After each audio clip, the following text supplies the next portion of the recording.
On est en train de voir un peu la série de miracles d'Élysée. Ah oui, c'est vrai.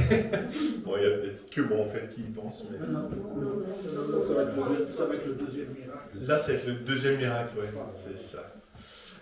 Pourquoi les miracles d'Élysée? On avait vu très rapidement dans l'année cette notion de double portion.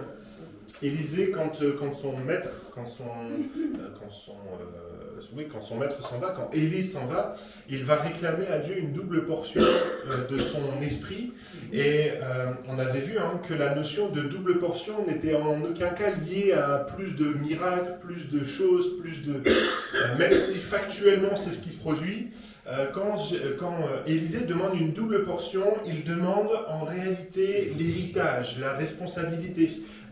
Et on avait vu ensemble, très rapidement je le rappelle, que cette double portion, elle nécessitait la responsabilité. On devenait responsable de ce qui nous entourait, responsable de notre témoignage, responsable de proclamer la parole, responsable de témoigner, responsable de tout ça. Et que cette responsabilité, elle passait par l'amour. Ensuite, on a vu le premier miracle, qui était le passage du Jourdain. Élisée qui va étendre son manteau, donc on avait vu cette nécessité de s'emparer de ce ministère et de commencer à faire des disciples, de commencer à annoncer l'évangile.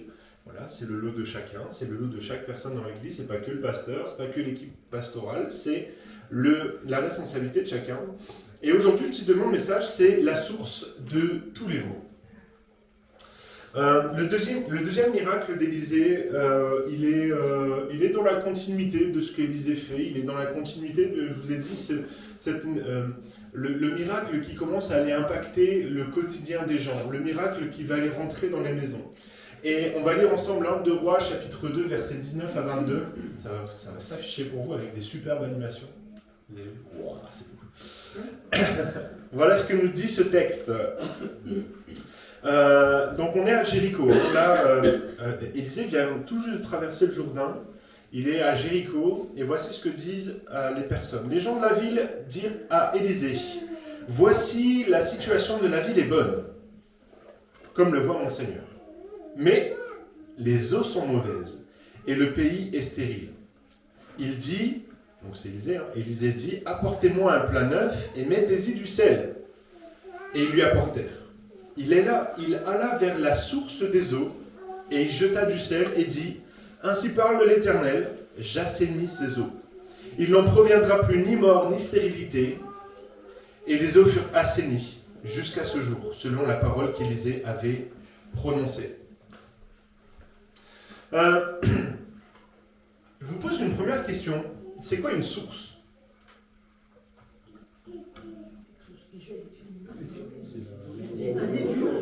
Bon, j'ai que 2 oreilles, et a priori, elles n'entendent qu'une chose à la fois. Donc, parlez pas tous en même temps. Allez-y. C'est le début d'un fleuve. Ouais, le début d'un fleuve. L'eau qui jaillit de la terre. L'eau qui jaillit, l'origine, ouais.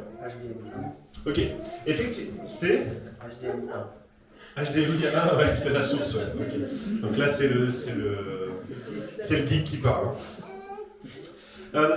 Dans la Bible, quand on parle de source, effectivement, vous avez tous raison de parler de cette source d'eau, de la source qui vient alimenter une ville, qui vient alimenter un champ. En général, quand on regarde, les champs sont toujours installés près des sources d'eau. Comme ça permet l'irrigation du champ. Les villes vont s'installer près des sources d'eau parce que ça permet à la ville de s'épanouir. Et c'est ce qui se passe pour Jéricho. Jéricho est installé près d'une source d'eau et dans nos vies, la réalité des choses, c'est que on parle de source, on parle de ce qui vient nourrir notre cœur, de ce qui vient alimenter mes choix de vie, ce qui vient motiver mes choix de vie. C'est ce qui me fait avancer en tant que personne. Alors, on pourrait citer plein de sources. La nourriture fait partie des sources que l'on prend tous les jours, que l'on mange quotidiennement pour pouvoir alimenter notre corps. On parle de l'énergie, on parle du soleil, on parle de toutes ces choses. Bref, les sources, c'est tout ce qui vient alimenter notre vie. Et dans ce texte-là, il y a quelque chose qui cloche dans la source. La ville semble correcte, mais il y a un petit détail. La source est corrompue. C'est-à-dire que les habitants de Jéricho regardent Jéricho et disent: Jéricho, ça va, hein. Jéricho, ça se passe bien, on est une belle ville. on a tout ce qu'il faut, tout va bien. Seulement, les eaux sont mauvaises. Ça produit de la stérilité, ça produit des choses mauvaises. Bref, il y a un truc qui cloche. Et parfois, dans nos vies, ça peut ressembler à ça. Dans nos vies, ça peut ressembler à tout va bien, mais il y a un truc qui cloche. À l'extérieur, tout semble normal, la situation semble installée, la situation semble aller bien, mais intérieurement, la source est polluée.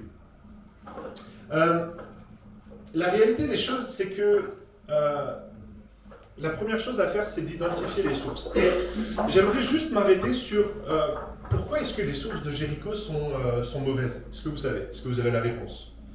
Aïe, aïe, aïe, on va revenir à Josué. Vous vous souvenez de Josué? Qu'est-ce qu'il fait Josué? Ouais, voilà, c'est connu, hein, la bataille de Jéricho, hein, où Israël va tourner en rond autour de Jéricho pendant plusieurs jours, 13 fois. Okay, puis la dernière fois, ils vont crier un grand cri, ils vont faire des clameurs, ils vont pousser un cri, et les murailles de Jéricho vont tomber. Mais en fait, parfois on lit cette bataille un peu rapidement, et en fait on passe à côté d'un petit verset. Voici ce que nous dit le verset, c'est pas affiché, je vais juste vous le lire. Hein. Josué chapitre 6, verset 26 nous dit « Maudit soit devant l'Éternel l'homme qui se lève... Oh, purée. L'homme qui se lèvera pour rebâtir cette ville de Jéricho. » Je le refais. « Maudit soit devant l'Éternel l'homme qui se lèvera pour rebâtir cette ville de Jéricho. » C'est-à-dire qu'au moment de la bataille de Jéricho, c'est pas juste les murailles s'effondrent et le peuple rentre en Jéricho, c'est que Josué va prononcer sur Jéricho une malédiction. Il va dire « Maudit soit l'homme qui va rebâtir Jéricho ». Et à plusieurs reprises, hein, Jéricho va être pointé du doigt comme étant une ville qui est maudite. Et il y a des hommes qui ont cherché régulièrement à rebâtir Jéricho et il s'est toujours passé quelque chose. Bref, Jéricho, c'est une ville qui est presque maudite. Elle est marquée spirituellement d'un sceau qui dit « Non, cette ville-là, elle est maudite ». Et tu auras beau faire tout ce que tu veux, les sources, elles sont mauvaises. Parce qu'il y a quelque chose qui est là, qui est ancré, et duquel tu n'arrives pas à te défaire. Je vais juste récupérer un peu de fil. Voilà. C'est bon. Certaines sources dans nos vies sont hors de notre contrôle. Parce que, en lisant ce texte, et c'est l'erreur que j'ai faite quand j'ai commencé à réfléchir sur ce texte, on pourrait très bien avoir un petit discours moralisateur en disant les sources, c'est tes lectures, ce que tu regardes, ce que tu vois, ce que tu manges, la junk food, ça pourrait être toutes ces choses-là. Hein. Mais la réalité des choses, c'est que quand on approfondit la lecture du texte, on se rend compte que Jéricho, les habitants de Jéricho peuvent rien faire. Ils n'ont pas la main sur ce qui se passe. Ils n'ont pas la main sur les sources en fait. Les sources sont mauvaises et ils peuvent rien faire. On ne peut rien faire contre une source corrompue. On est d'accord? Non? Si votre eau elle est mauvaise, si l'eau qui arrive dans votre robinet elle est mauvaise, vous ne pouvez rien faire, vous ne pouvez pas agir. Si la source qui sort de la montagne pour alimenter l'eau de la ville est mauvaise, vous ne pouvez rien faire. Les habitants de Jéricho sont complètement dépourvus, démunis face à cette situation. Et c'est vraiment l'accent sur ça que je voudrais mettre, c'est que des fois dans nos vies, il y a des choses qui sont ancrées, qui sont là depuis des années, qui sont là depuis des mois, des années, qui sont ancrées et sur lesquelles on n'a pas de pouvoir. On ne peut rien faire. Parce que c'est la vie qui a fait ces choses-là, c'est comme ça qu'on les a subies. Et je voudrais qu'on regarde un petit peu trois exemples très simples. Hein. Le premier, c'est les schémas hérités. Certaines réalités de nos vies semblent se transmettre de génération en génération. Alors il y a des bonnes choses qui sont transmises de génération en génération, il y a des fortunes. Le pasteur de la Porte Ouverte de Mulhouse, Samuel Peter Schmidt, expliquait qu'ils sont dans l'héritage, ses aïeux, donc ses ancêtres étaient des prêtres ménonistes. Bref, c'est une série de prédicateurs, et en fait, le fondateur de l'église La Porte Ouverte à Mulhouse, c'est Jean Peter Schmidt, et aujourd'hui c'est Samuel, son fils, qui prend la relève, et il semble se tracer un chemin vers Benjamin Peter Schmidt, qui est le fils de Samuel Peter Schmidt. Bref, il y a des héritages comme ça qui sont bons et qui sont bénissants. Mais en fait, il y a des héritages parfois dans nos familles qui le sont moins. La pauvreté, une version limitée de l'avenir. Et je sais que le bassin minier, on est fortement impacté par cette notion-là. Où on regarde en disant, de toute façon, vu l'endroit où je suis, vu l'endroit où je suis né, vu ma famille, tout ça, c'est comme ça. Et on a comme une vision limitée de l'avenir. On n'arrive pas à se projeter plus loin. Et c'est vrai que quand on discute avec certaines personnes, avec certains habitants de la ville, on se rend compte que pour eux, l'avenir est complètement bouché. On discutait un petit peu des personnes qu'on côtoie à la banque alimentaire avec mes parents, avec l'équipe pastorale, puis on disait, mais c'est tout un tas de personnes qui vont au gré des circonstances et qui n'ont aucune vision, aucune projection sur ce qui se passe plus tard. Avec cette phrase qui revient, c'est comme ça. Ça a toujours été. Mon grand-père, ma grand-mère était comme ça, mon arrière-grand-père était comme ça. C'est le fatalisme qui est ancré. On a des schémas hérités et tout semble nous pousser à ne pas pouvoir en sortir. On est né au mauvais endroit et puis c'est comme ça. Deuxième chose, il est surprenant celui-là, c'est les héritages spirituels ou familiaux. Héritage spirituel ou familial au singulier, sinon les héritages spirituels ou familiaux au pluriel. Parce que c'est au pluriel, c'est mes notes, et c'est au singulier là. Parce que bon, pourquoi faire simple quand on peut faire compliqué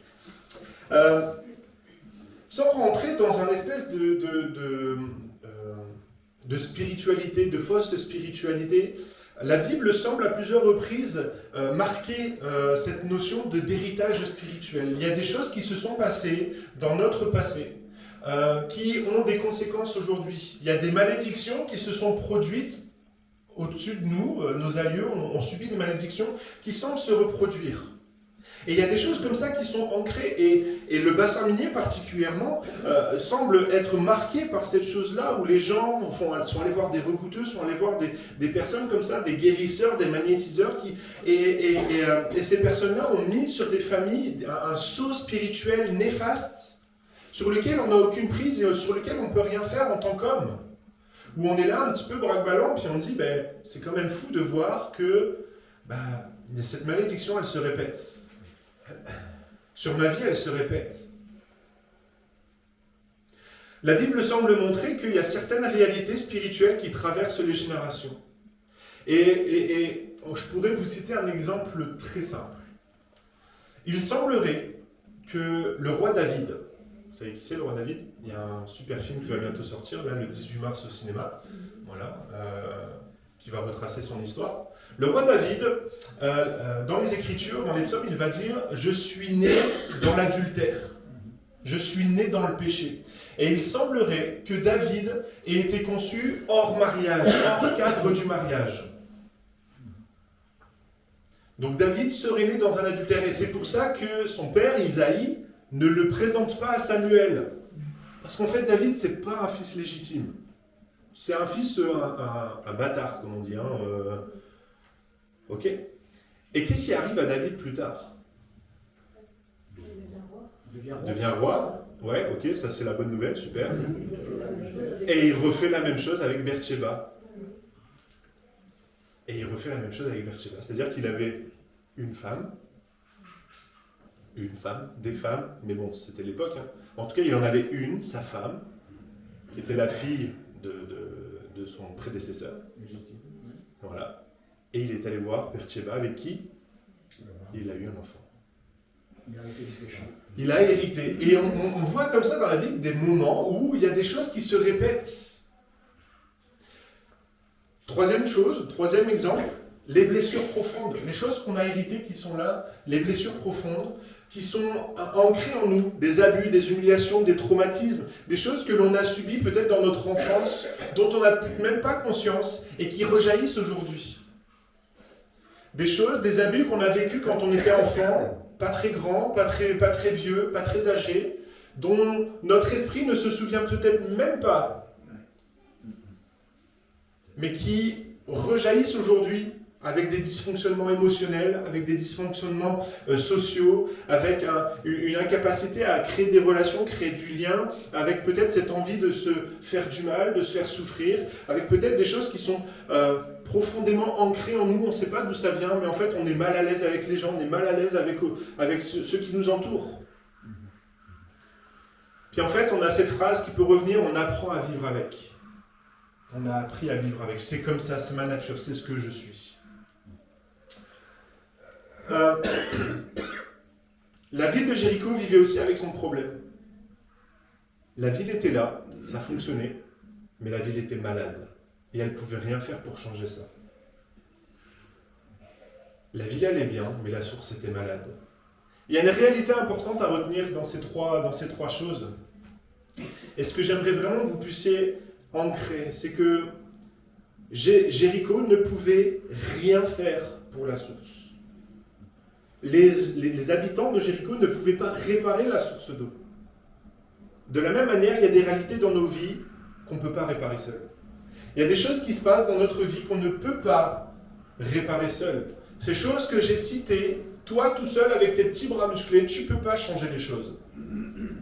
Parce que quand on parle des sources, oui, il y a des choses qu'on vous encourage régulièrement à considérer et peut-être à enlever de vos vies parce que vous avez la main. Vous avez la main sur les programmes Netflix que vous regardez, vous avez la main sur ce que vous lisez, vous avez la main sur ce que vous écoutez, vous avez la main sur plein de choses, sur ce que vous mangez, sur ce que vous faites, vous avez la main sur plein de choses, mais sur les choses que j'ai citées, on n'a pas la main. On ne peut rien faire. Et c'est de ça qu'on parle aujourd'hui. C'est de cette situation-là où Élisée est confronté à une ville où tout va bien, mais la source est corrompue et ils ne peuvent rien faire. Et donc on va maintenant réfléchir un petit peu ensemble. Et la première chose, la très bonne nouvelle, on y arrive très vite à cette bonne nouvelle, c'est que Dieu veut guérir la source. C'est-à-dire que j'ai cité plein de passages comme ça où je vous ai dit, il y a des héritages spirituels, il y a des choses dont on hérite spirituellement, mais la bonne nouvelle, c'est que Jésus-Christ vient briser les héritages spirituels, il vient briser les cycles comme ça dans notre vie, il vient briser tout ce qui a été fait, c'est ce que Jésus-Christ fait. Jésus-Christ est capable de te sortir de ton fatalisme pour te donner un avenir plein d'espérance. Il est capable de te sortir de cette fatalité d'un héritage familial qui te semble complètement néfaste. Il est capable de t'en faire sortir. Dieu est capable de te guérir de ces abus, de ces traumas que tu as vécus. Dieu, au-delà de pouvoir le faire, Dieu veut le faire. Lorsqu'Élisée intervient, on remarque qu'il ne bénit pas les champs. Élisée ne va pas aller parcourir les champs en disant « je vais bénir les champs pour qu'ils aient de la nourriture ». Il ne va pas bénir les maisons. Il ne va pas bénir les foyers. Il ne va pas chercher à aller à la finalité de la source. Non, Élisée va aller directement à la source. De la même manière que Dieu ne veut pas juste soigner la plaie béante de ton cœur. Dieu ne veut pas juste mettre un petit pansement sur ta plaie. Dieu ne veut pas juste te bénir, mais laisser la source corrompue. Dieu ne veut pas juste guérir, soigner en laissant la source corrompue. Dieu veut aller à la source. Dieu veut aller à la racine du problème. Dieu veut traiter la racine. Et des fois, nous, en tant que chrétiens, en tant que disciples, on est là en train de demander à Jésus, « Jésus, bénis-moi, fais ceci dans ma vie. » Et en fait, on voit pas Dieu agir et on ne comprend pas. On dit, mais Seigneur, pourquoi est-ce que tu ne veux pas guérir? Pourquoi est-ce que tu ne veux pas m'offrir ça? Pourquoi est-ce que tu ne veux pas enlever mon anxiété? Pourquoi est-ce que tu ne veux pas enlever mes troubles? Pourquoi est-ce que tu ne veux pas enlever cet avenir fermé pour moi? Puis Dieu te dit aujourd'hui, mais moi je ne veux pas soigner les symptômes. Moi je ne veux pas juste mettre un pansement sur tes symptômes. Moi je veux aller guérir la source. Lorsque Dieu vient agir à la source, les schémas peuvent être brisés, les héritages peuvent perdre leur pouvoir, les blessures peuvent commencer à guérir. Et le miracle de Dieu vient quand Dieu dit, quand Dieu parle. Ainsi parle l'Éternel, j'assainis ses eaux. Dieu veut parler sur ton cœur. Dieu veut parler sur ta vie. Peu importe dans quelle catégorie tu te situes, peu importe ce qui t'a parlé entre les héritages familiaux, les héritages spirituels ou ces traumas de l'enfance, Dieu veut parler à cette origine en disant « Je vais assainir cette source, je vais assainir cette origine, je vais assainir ton héritage spirituel, je vais assainir ton héritage familial, je vais assainir ce trauma, je vais le rendre pur, je vais le changer, je vais le transformer. » Maintenant, on va s'attarder un petit peu à comment est-ce que Dieu agit. Alors, on y va? Vous êtes prêts? Comment est-ce que Dieu opère? Qu'est-ce que fait Élisée? Prendre du sel. Ok. Sur un plateau neuf. Ok. On va s'arrêter sur ces deux éléments. Le plateau neuf.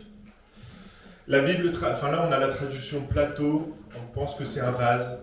Voilà, peu importe. C'est quelque chose de nouveau. Dieu veut faire quelque chose de nouveau. Le vase ou le plateau neuf représente le renouveau. Dieu veut faire quelque chose de nouveau. Il ne veut pas juste réparer l'existant, il veut faire quelque chose de neuf. En général, quand on crée un vase neuf, un plateau neuf, quand on crée quelque chose de nouveau, on le consacrait spécifiquement à faire quelque chose de nouveau. On retrouve cette notion-là dans le Nouveau Testament quand Jésus va dire « on ne met pas du vin nouveau dans de vieilles outres ».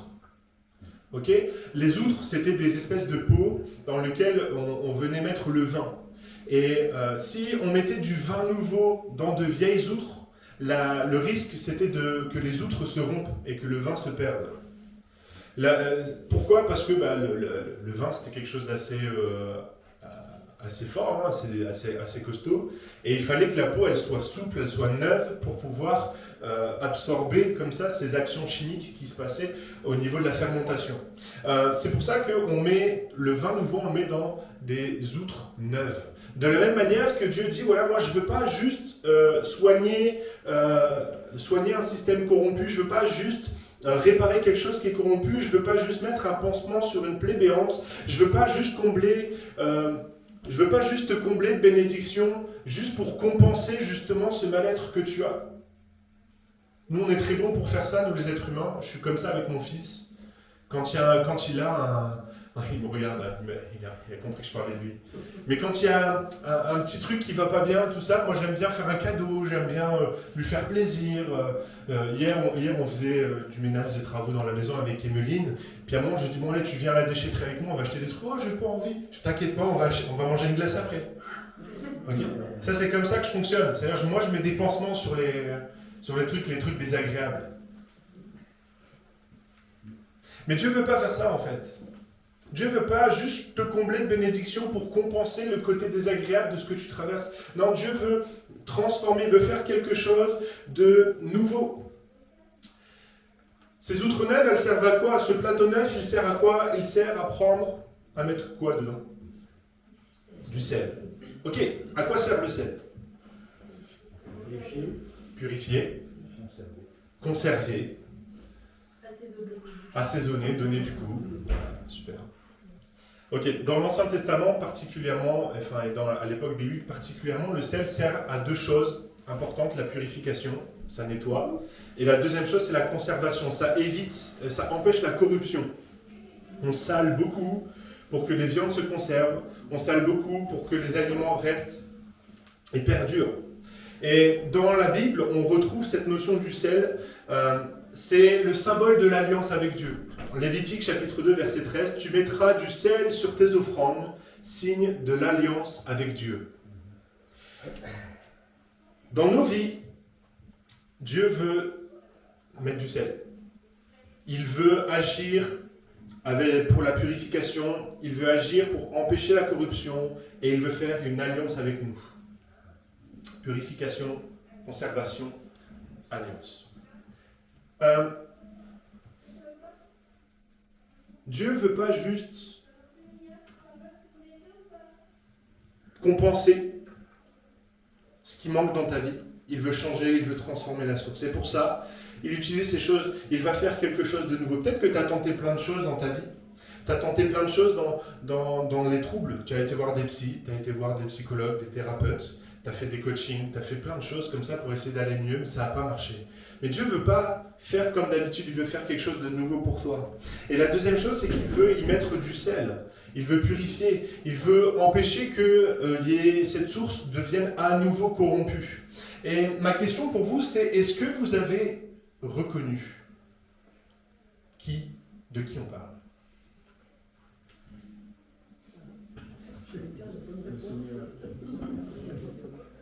Christ au centre.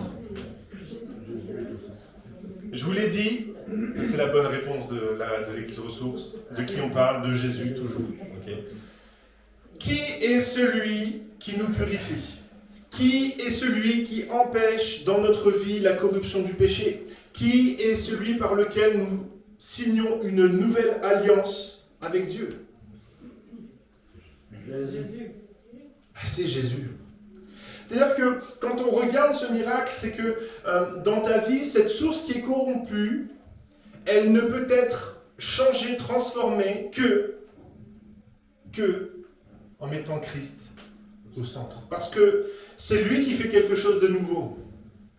C'est lui qui fait quelque chose de nouveau. C'est lui qui agit pour notre purification. C'est lui qui agit pour notre conservation. Je vous l'ai dit, Jéricho ne pouvait rien faire pour les sources. De la même manière que tu ne peux rien faire pour cette source corrompue de ton cœur. Tu ne peux rien faire contre ce trauma que tu as vécu. Tu ne peux rien faire contre cet héritage spirituel. Tu n'as pas la main. Tu ne peux rien faire. Tu n'as pas la main. Il n'y a que Jésus qui peut le faire. Uniquement. Et c'est pour ça qu'il y a un vrai message de grâce. Parce que si la société, face à tes traumas, face à ces héritages, face à ces choses-là, elle va te dire, prends ta vie en main, fais des thérapies, fais ceci, fais cela, agis comme ça, et puis tu auras ça, fais ceci et tu auras ça. Si c'est ce que la société propose, ce que Jésus-Christ dit, ce que Jésus-Christ offre, lui, c'est autre chose. C'est moi, je vais faire quelque chose de nouveau dans ta vie. Je vais t'offrir un nouveau départ. Je vais aller à la racine de ton cœur, je vais aller à la source de ton cœur et je vais transformer ce traumatisme. Je vais le transformer, je vais le guérir, je vais le soigner de façon à ce qu'il n'y ait plus de mort qui sorte de ta vie. Et il n'y ait plus de mauvaises choses, il n'y ait plus de stérilité qui sortent de ta vie, mais qu'au contraire, de ces sources de vie jaillissent. Des sources de vie jaillissent. Jésus-Christ au centre. Le miracle se termine par cette réalité. Ainsi par l'Éternel, j'assainis ses eaux, et il n'en proviendra plus ni mort, ni stérilité. Jésus est le renouveau de Dieu. Il purifie, il empêche la corruption, et il signe une nouvelle alliance avec nous. Peut-être que certaines sources dans ta vie semblent impossibles à changer, mais Dieu, au travers de Jésus, peut encore dire aujourd'hui, j'assainis ses eaux. J'assainis ses eaux. Je vais terminer avec juste ces 5 minutes-là. Est-ce que vous avez déjà essayé de mettre du sel dans votre eau? Pour les pâtes. Ok. Et est-ce que vous avez essayé de boire l'eau des pâtes? Non. Pourquoi? Ça pas bon. Je termine ça parce qu'on a vu l'aspect de ce que Jésus-Christ pouvait faire pour nous. Et je vous l'ai dit, c'est ce que Dieu veut, il veut le faire pour toi, et Dieu veut assainir tes eaux, Dieu veut assainir tes sources. Mais aussi, on est dans l'année de la mission. On est dans l'année de la mission. Et mon objectif pour moi, pour vous cette année, c'est de vous envoyer dans la mission. C'est de vous dire, maintenant, soyez acteurs. Parce que ce que je prêche là, il veut le faire pour vous, mais il veut le faire aussi pour Saint-Goël. Il veut le faire pour les habitants de Saint-Goël, qui peut-être pour eux tout va bien, mais les sources sont corrompues.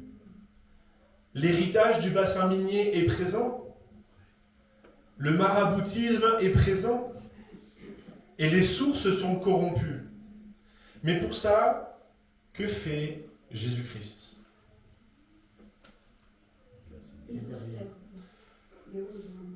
C'est le petit parallèle de fin. Que dit Jésus à propos de son Église? Vous êtes le sel de la terre. C'est-à-dire que pour assainir les sources, j'aurais pas mis du sel, quoi. C'est un peu une folie que de mettre du sel dans une source pour l'assainir. On ne prend pas quelque chose de salé pour assainir, ça ne marche pas comme ça. De la même manière que c'est un peu fou que Dieu utilise son Église pour répandre son royaume. C'est pas logique. L'Église, par nature, elle est mauvaise. Elle est composée d'hommes et de femmes. Rien que le fait que j'y sois, ça fait une Église mauvaise. Vous rigolez, ça va, ça me rassure. Je discutais hier avec quelqu'un, je disais, mais oui, c'est vrai que quand on regarde l'Église catholique, l'Église évangélique, Quand on regarde toutes les esclandres requiers, on dit ouais, bah, super quoi. Mais oui, super parce qu'on est une organisation humaine. Mais Dieu utilise un moyen qui n'est pas logique pour répandre son royaume. Tu es le sel de la terre. Tu as été envoyé par Jésus-Christ pour assainir les sources. Dieu veut le faire pour toi individuellement ce matin, mais Dieu veut le faire aussi pour Saint-Goël et il veut t'utiliser, toi, pour assainir les sources. Donc il y a 2 lectures ce matin. On va regarder la conclusion. La source de tes mots.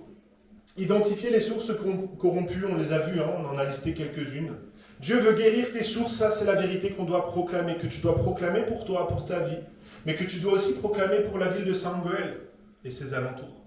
Mazingarbe, Barlin, Grenay, Ersin, Bully, Aix, Bouvigny, Neu, Grenay, il a dit Grenay. Dieu agit par un renouveau et une purification. Dieu ne veut pas juste colmater des brèches, Dieu ne veut pas juste donner des bénédictions, il veut un renouveau. Il veut changer la source, il veut transformer, il veut assainir la source. Et Christ, c'est ce renouveau, c'est cette purification. Et Christ envoie son Église qui est le sel de la terre pour assainir ses eaux, c'est notre mission en tant qu'Église. Alors j'aimerais qu'on puisse prendre du temps dans la louange, dans l'adoration, comme on le fait dimanche après dimanche. Mais j'aimerais que dans ce temps de louange, dans ce temps d'adoration, tu puisses avoir 2 lectures. Premièrement, que tu puisses peut-être identifier des sources dont tu aimerais qu'elles soient assainies par Christ, qu'elles soient purifiées par Christ, peut-être pour ta vie. J'aimerais que tu puisses les identifier, commencer peut-être à dire, ouais, il y a un truc qui cloche au fond de moi, ça a l'air de tout va bien, mais il y a un truc qui cloche. Je ne sais pas ce que c'est. C'est le moment de demander à Dieu, assainis cette source. Mais j'aimerais aussi qu'on ait cette 2e lecture et qu'on ne l'oublie pas, et c'est que tu puisses prier en disant, Seigneur, fais de moi un sel pour cette terre. Utilise-moi pour assainir les sources de Saint-Goël et ses alentours. Utilise-moi pour assainir ce qui se passe autour de moi, pour assainir les sources de ma famille, pour assainir les sources de mon voisinage, pour assainir les sources de mes enfants, pour assainir les sources de mes collègues. Utilise-moi. Vous êtes le sel de la terre. Ce sel que Élisée va répandre dans la source, c'est vous qui l'envoie. C'est Jésus-Christ qui vous envoie. Est-ce qu'on peut courber nos fronts, commencer à rentrer dans cette louange, dans cette adoration, commencer à prier, et en disant, Seigneur, je te prie d'agir dans ma vie, dans mon cœur.